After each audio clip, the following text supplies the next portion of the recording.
Yo, what's up guys, welcome back to the channel, and today I'm gonna show you how to use the Gemini mobile app.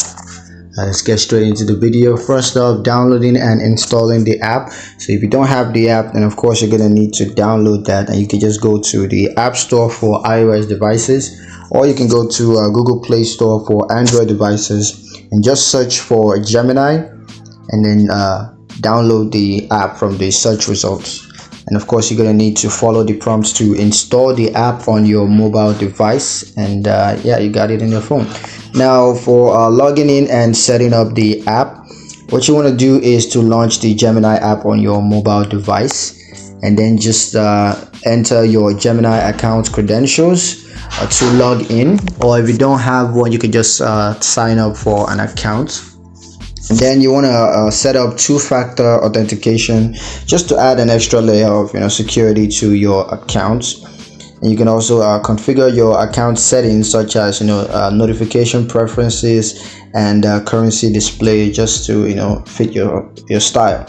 Now for navigating the app, there are a couple of sections to take note of. The first is the home screen, and that's where you can view your account balances, transaction history, and of course market data. You also have trade screen, and that's where you can buy and sell and trade cryptocurrencies. There's also account screen, where you can view your account setting, account transaction history, and deposits or withdrawal options. And of course you also have more screen, where you can access additional features such as market data, news, and of course support. Now, a couple of additional features that are available on the mobile app. The first is market data, so you can view real-time market data, including prices, charts, and order books.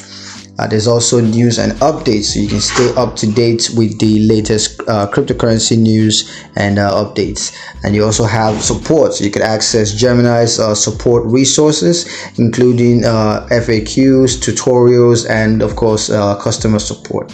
So yeah, that's pretty much it on how to use Gemini mobile app. Hope you guys liked the video. Hope you found it useful enough. If you did, like the video, comment down below, let me know what you thought. Share the video with your friends, and subscribe to the channel if you haven't done so already. And I will see you guys in the next one. Peace.